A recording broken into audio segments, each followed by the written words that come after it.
என்ன தலை எதுவுமே நல்லது நடக்க மாட்டேங்குது தலை. என்னடா அங்க பாரு பச்சை போடு. என்ன பச்சை போடு? அட கவர்மெண்ட் டானிக் கடத்தல. டேய் இல்லை தலை, டெய்லியும் அவ்வளோ வேலை பார்க்குறோமா, உடம்பெல்லாம் வலிக்குது தலை. லைட்டாக டானிக் சாப்பிட்டா உடம்பு குண்டாவாயிடும் தலை. அப்படிதான் நம்பி ஆரம்பிக்கும். ஃபஸ்ட்டு கட்டிங்கு, அதுக்கப்புறம் கோட்ரு, அதுக்கடுத்து ஹாஃபு, அதுக்கப்புறம் ஃபுல்லுன்னு போய் வாழ்க்கையே சர்வநாசம் ஆயிடும். அடப்போயா. வேண்டா, பாட்டிலே குடி வீட்டுக்கு நாட்டுக்கு கேடுன்னு இருக்குல்ல, அதை பார்த்து எப்படி அவங்களுக்கெல்லாம் குடிக்க மனசு வருது? குடியார பாயிலுங்க. குடிகார பசங்களாவா? இங்கே பாரு, இதெல்லாம் ரொம்ப ஓவர் தெரியுமா? நீ முன்னொரு காலத்தில் குடிச்சிட்டு என்னென்ன கோளாறு குத்துன்றதெல்லாம் தெரியாது நினைச்சுக்கிறியா? டேய் அதெல்லாம் ஒரு காலம்டா. ஆ ஆனா அதுக்கப்புறம் நான் தான் திருந்திட்டேன்ல. திருந்து எவ்வளவு ஒரு கண்ணியவானா வாழ்ந்துகிட்டு இருக்கேன். என்ன பார்த்து அறிவை வளர்த்துக்க. குடி எவ்வளவு ஆபத்துன்னு குடிச்சு தான் வாழ்க்கைய அழிச்சவனுக்கு தான்டா தெரியும். அத்தை, எனக்கு தெரிஞ்சு குடிநோயாளிகள்லாம் திருத்த ஒரு மையம் ஒன்று இருக்கு. நிறைய பேர் அங்கே போய் திருந்திருக்காங்களாம். நம்ம ராகவண்ணனை கூட்டு போய் சேர்த்து விடுவோமா? டேய் அதெல்லாம் ஒண்ணும் வேணாம். அவன் ஏற்கனவே ரொம்ப கலங்கி போயிருக்கான்டா. நான் ஏதோ கோவத்துல அவனை 2 அடி அடிக்கிறேன், திட்டுனே தவிர பாவண்டா அவன். அதெல்லாம் ஒண்ணும் வேணாம். இவ்வளவு பெரிய குடும்பத்துல இருந்தவன் அவனை போய் அங்க தனியா விடுறதா? அதெல்லாம் வேணாம். அதுவும் சரிதான் அத்தை. போன மாசம் அந்த சென்டர்ல ஒரு சூசைடு. என்னடா சொல்ற? பதறாத, அதனால தான் உங்ககிட்ட இதை பத்திலாம் பேசல. வீரா கூட அடிக்கடி இதை சொல்லிட்டு இருந்தாங்க. ஆனா எங்க அண்ணன் நாங்களாம் அனுப்பி வைக்க எனக்கு விருப்பமே இல்லை அத்தை. வேணாம் வேணாம், அவன் இங்கேயே இருக்கட்டும், நம்ம பாத்துக்கலாம். குடிச்சாலும் வீட்டுக்கு வந்துடுறாரு, நம்ம கூடயே இருக்காரு. இதை திருத்த போய் அவர் உசுருக்கு ஏதாவது ஆபத்துனா ரொம்ப கஷ்டமா போயிடும் அத்தை. சூர்யா, இப்படி எல்லாம் பேசாத. பேச்சுக்கு கூட இந்த மாதிரி எல்லாம் சொல்லாதடா. சரி விடுங்க அத்தை, காலம் எல்லாத்துக்கும் ஒரு பதில் வச்சிருக்கோம். காலப்போக்கில் அண்ணன் திருந்தோன்னு நம்புறேன். அப்புறம் கணக்கு வழக்கெல்லாம் சொல்றேன், கொஞ்சம் பாரு. இருக்கட்டும்டா, நான் என்னத்த கணக்கெல்லாம் பார்க்க போறேன். ஐயோ, என்னதான் இல்ல, நீ லவ் பண்ணவன் இப்படி இருக்கானேன்ற அர்த்தத்தில் தான் நீ புலம்புறன்னு எனக்கு புரியுது வீரா. அப்படிலாம் எதுவும் இல்ல சூர்யா. அவன் மேல லவ் இருக்குன்னு உங்களுக்கு யார் சொன்னா? இல்ல வீரா, அது வந்து அவன் மேல எனக்கு விருப்பம் மட்டும்தான் இருக்கு. என் அக்கா இறந்தப்பவே அவன் மேல இருந்த காதல் எல்லாம் செத்துருச்சு.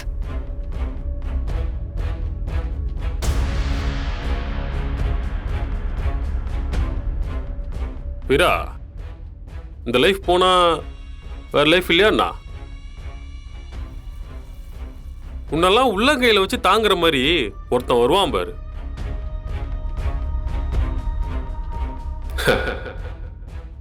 அது நான் தான். மாறனுக்கு சொந்தமானது எல்லாமே எனக்கு சொந்தமானது தான். அவன் வீடு, குடும்பம், கடை எல்லாமே என்கிட்ட இருக்கு. ஆனா உன்கிட்ட மட்டும் என்னால நெருங்கவே முடியல. உன்னை கல்யாணம் பண்ணிக்கிட்டா அந்த மாறனை மொத்தமா நான் ஜெயிச்சிடுவேன். இனிமே தாண்டி என் ஆட்டம் ஆரம்பம். இல்ல வீரா, இப்ப நீ மனசு வச்சாலும் உனக்கு பிடிச்ச மாதிரியான ஒரு லைஃப் நீ இல்ல சூர்யா, அதுல எனக்கு துளி கூட விருப்பம் இல்ல. என்னோட காதல் மாறன்ல தொடங்கி மாறன் கிட்டே முடிஞ்சிருச்சு. இனி திரும்பவும் யார்கிட்டயும் புதுசா ஆரம்பிக்காது. இனிமே இதை பத்தி பேசுறதே வேஸ்ட். இனி என்னோட லைஃப் கணிக்காக மட்டும்தான். வேற எதை பத்தியும் நான் யோசிக்கிற இடத்துல இல்ல. தெரியாம கூட இனிமே இதை பத்தி பேசாதீங்க சூர்யா. சரி.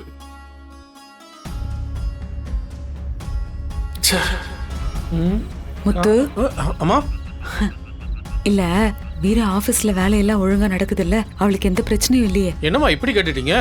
அவங்க கலெக்டரு, 24 மணி நேரமும் அவங்களுக்கு பிரச்சனையா தான் இருக்கும். ஆனா சும்மா சொல்லக்கூடாதுமா. இந்த ஊருக்கு கலெக்டரா வந்த கொஞ்ச நாள்லயே எவ்வளவோ நல்லது பண்ணிட்டாங்கம்மா. மேடத்து மேல பொதுமக்களுக்கு அவ்வளவு பெரிய நம்பிக்கை வந்துருச்சு. இதுக்கு இடையில அரசியல்வாதிங்க அது இதுன்னு ஏகப்பட்ட பிரச்சனை இருக்குமா, அதெல்லாம் மேடம் சமாளிச்சிருவாங்க. முத்து, சொல்லுங்கம்மா. நீங்க எல்லாம் கூட இருக்கீங்கங்கிற தைரியத்துல தான் நான் எங்க வீட்ல ஏதோ நிம்மதியா இருக்கேன். கண்டிப்பாம்மா. என்ன பிரச்சனையா இருந்தாலும் அவளை தனியா மட்டும் விட்டுறாதீங்க, கூடவே இருங்க. மா, மேடம் எனக்கு கூட பிறந்த தங்கச்சி மாதிரி. அவங்க என்ன அண்ணன் அண்ணன்னு கூப்பிடும்போது எனக்கு அப்படிதான் தோணுது. என் தங்கச்சிக்காக நான் உசுரே கொடுப்பேம்மா. ஒருவேளை நாளைக்கே அவங்களுக்கு ஏதாவது ஆபத்து வந்துச்சுன்னா இந்த முத்து உசுர் போனதுக்கு அப்புறம் தான் மேடத்தோட உசுர் போகும். ஐயோ முத்து, ஏன் இப்படி எல்லாம் பேசுற? இல்லம்மா, ஒரு பேச்சுக்கு சொன்னேன். நீங்க எதுக்கும் பயப்படாதீங்க.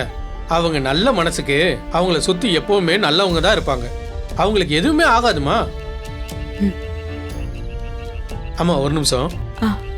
ஹலோ, சொல்லு. எப்ப?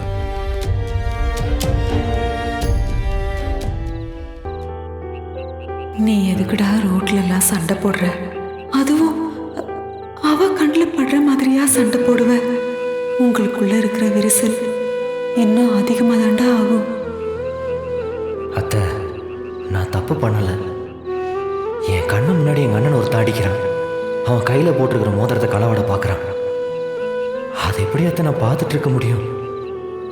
அதுதான் சண்டை போட்டேன். இதுக்கெல்லாம் அவன் கோச்சு பானெல்லாம் ஒதுங்கி போக முடியாது அத்தை. மரா, நீயும் நல்லவ, அவளும் நல்லவ.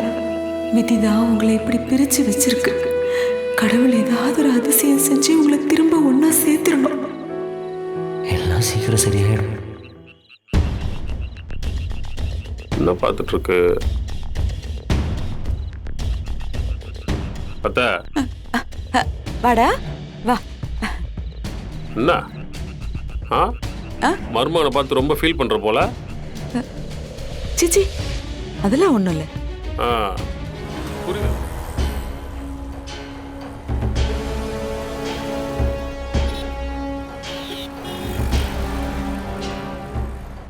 டேய், ஏய் அண்ணா, வெளியே அண்ணா, கையை கொடுண்ணே.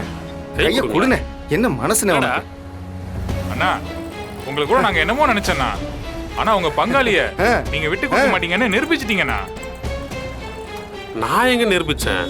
ஆமாண்ணா, மாறன் அண்ணன் மேல பாசம் இல்லாமலா இப்படி ஒரு வேலையை பார்த்திருக்கீங்க? மாறனா? ஆமாண்ணா. என்னடா வளர்றீங்க? என்ன வேலை? அப்போ நீங்க ஃப்ளெக்ஸ் வைக்கலையானே? ஃப்ளெக்ஸா? ஆமாண்ணே. நான் எங்கடா? ஏய், அண்ணன் ஏதோ சமாளிக்கிறாரா? அவர் தான் வைக்க சொல்லியிருப்பாரு. அதான் அண்ணன் போட்டோ போட்டு பேரை தெளிவா எழுதியிருக்கேடா. சும்மா கூச்சப்படுறாரு அண்ணன். என்னடா சொல்றீங்க? என்ன ஃப்ளெக்ஸ், என்ன பேர்ரா? அண்ணா, அங்க பாருண்ணா.